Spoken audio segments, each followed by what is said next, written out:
বলেন আলহামদুলিল্লাহ। ইসলাম কবুল করলেন ইনসাফের বিচার দেখে। সেই ইনসাফ কায়েম যারা চায় না তারা সততার সত্যের চূড়ান্ত দুশমন। সম্মানিত ভাইরা, আল্লাহ রাব্বুল আলামিন কোরআনুল কারীমের ভিতরে বলছেন, ওয়াকালা ফিরআউন যারুনি আকতুল মূসা ওয়ালইয়াদউ রাব্বাহ ইন্নী আখাফু আইয়ুবাদদিলা দীনাকুম আও আইয়ুযহিরা ফিল আরদিল ফাসাদ। জোরে বলেন আল্লাহু আকবার। গান খাড়া করেন।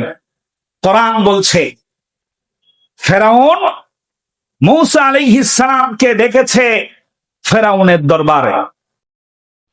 মূসা আলাইহিস সালামকে ফেরাউনের দরবারে ডেকে নানাবিধ প্রশ্ন করছে, বলো তোমার রব কে?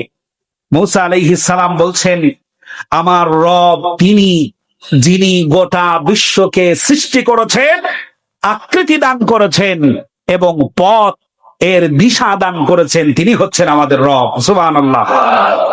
তিনি আমার রব, এক আল্লাহ আমার রব। এ কথা না বলে তিনি বলছেন আসমান এবং জমিন তোমাকে আর আমাকে যিনি সৃষ্টি করেছেন তিনি আমার রব। সুবহানাল্লাহ। যিনি পথ দেখিয়ে দিয়েছেন তিনি আমার রব। ফেরাউন বলল, আমি ছাড়া এখানে যে আর কোন রব আছে এটা তো আমি মানি না। ফাহাশারা ফানাদা ফাকালা আনা রাব্বুকুমুল আলা। এই মিশরের সর্বময় ক্ষমতার অধিকারী আমি। আমার চাইতে বড় প্রভু, আমার চাইতে বড় প্রতিপালনকারী এখানে আর কেউ আছে বলে এটা আমি বিশ্বাস করি না। মূসা আলাইহিস সালাম বললেন, আসমান যিনি সৃষ্টি করেছেন তুমি কি পারবে আসমান সৃষ্টি করতে? ফেরাউন চুপ হয়ে গেছে। অগণিত প্রশ্ন করেছে জমজমাট রাজ দরবারে। মূসা আলাইহিস সালাম যখন একটার পর একটা যুক্তি সঙ্গত উত্তর দিয়েছে তখন ফেরাউনের আর কিছু বলার ছিল না। তখন ফেরাউন কি বলল? যারুনি আকতুল মূসা ওয়ালিয়াদউ রাব্বা।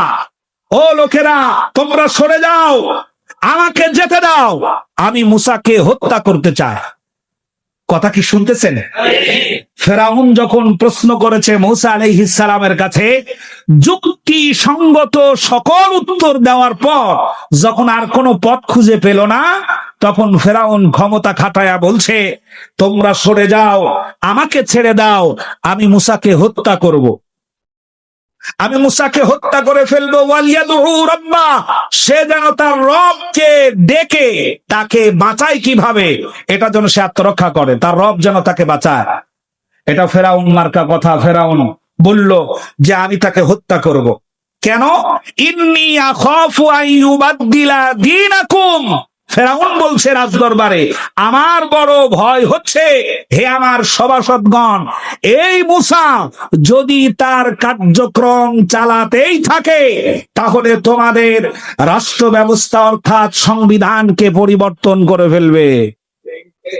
সুতরাং এই সংবিধান পরিবর্তন করে ফেলবে, এ কথা ছিল সত্য। তারপর একটি মিথ্যা মিশ্রিত করলো ফেরাউন, আও আইয়ুযহিরা ফিল আরদিল ফাসাদ, এবং গোটা মিশরে বিপর্যয় সৃষ্টি করবে ফেরাউন। নাউজুবিল্লাহ। মূসা এই গোটা মিশরে বিপর্যয় সৃষ্টি করবে। জোরে বলেন নাউজুবিল্লাহ। নবীরা কি অশান্তি সৃষ্টি করেছেন?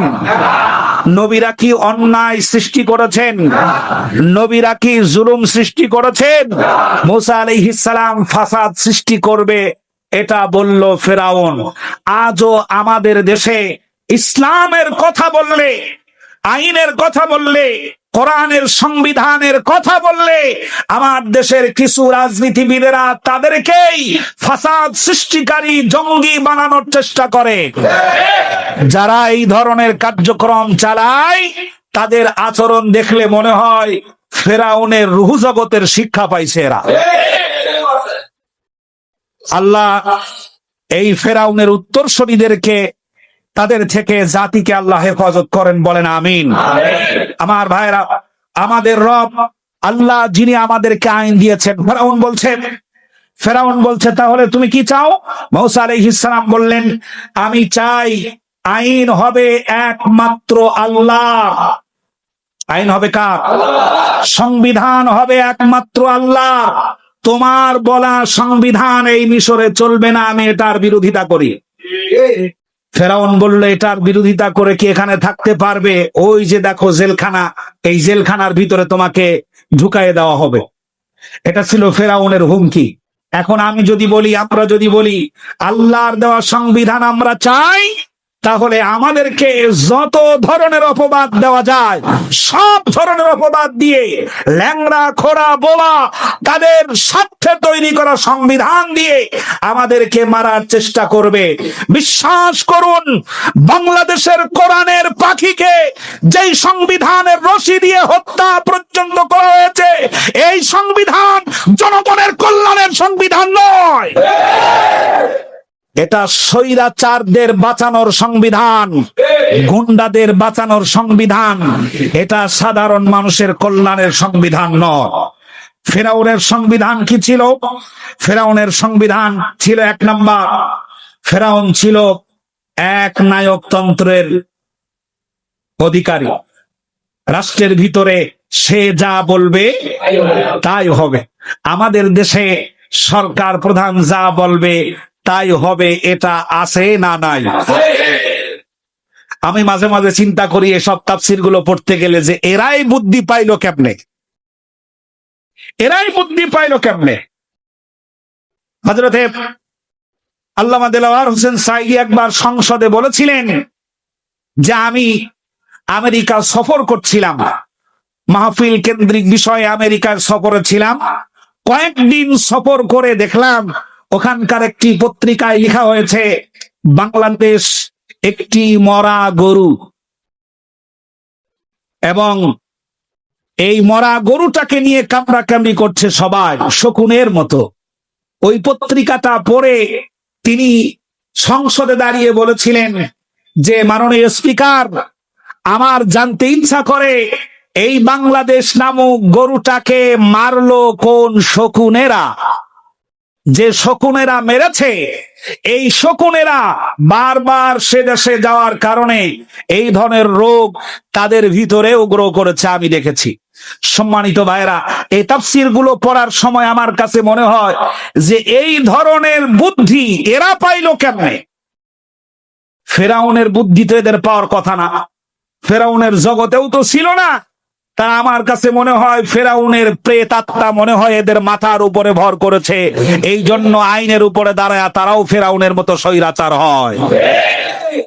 সম্মানিত ভাইরা, 2 নাম্বার, ফেরাউনের কৌশল ছিল মানুষের মধ্যে বিভাজন তৈরি করে দেওয়া।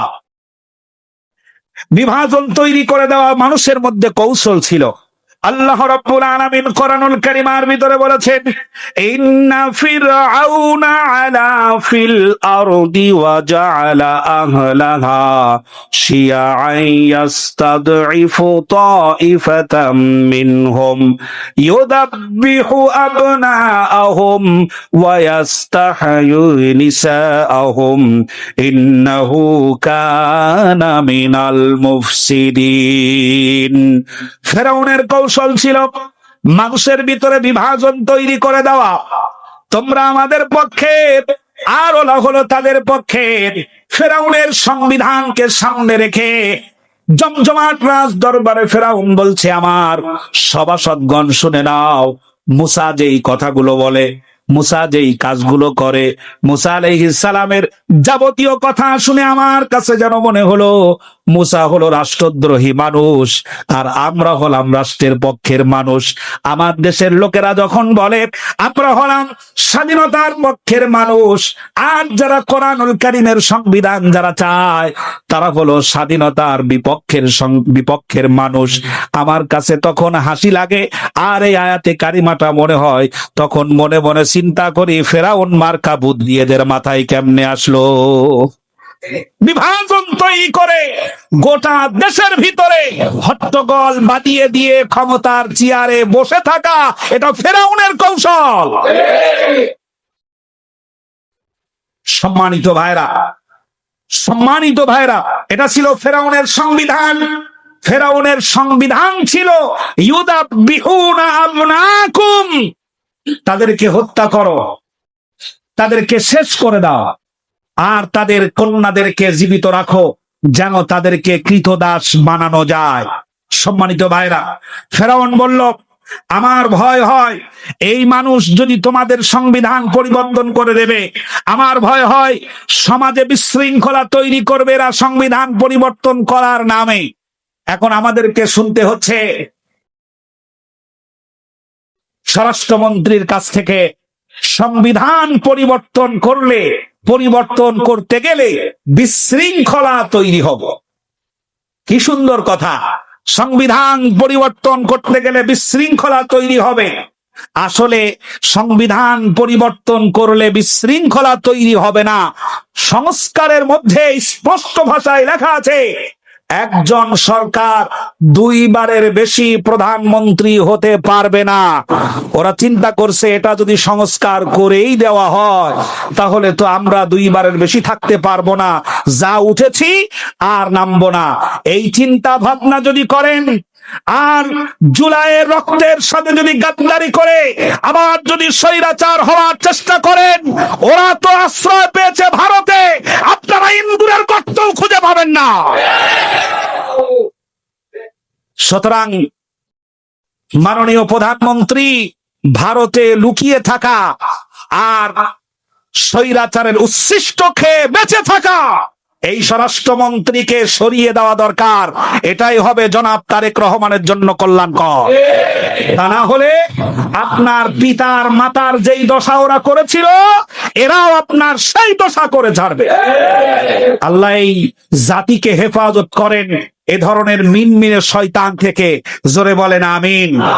সম্মানিত ভাইরা, ক্ষমতার চেয়ারে বসে, মন্ত্রিত্বের চেয়ারে বসে অঙ্গভঙ্গি আর ভেংসি মারা দেখে মনে হয় কত অহংকার,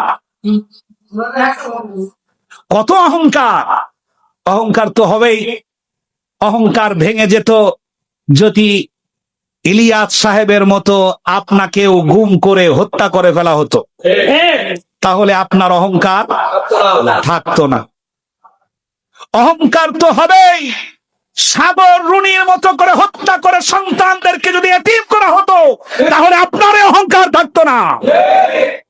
অহংকার করেন মিয়া। জমিন কার? আকাশ কার? সূর্য কার? চন্দ্র কার? জবাব দিতে কষ্ট হচ্ছে? এগুলো কার?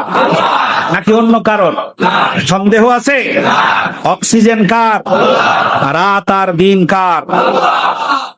আমাদের সৃষ্টি করেছেন যিনি, তিনি কে? আল্লাহ। প্রতিটি অঙ্গ প্রত্যঙ্গ কার?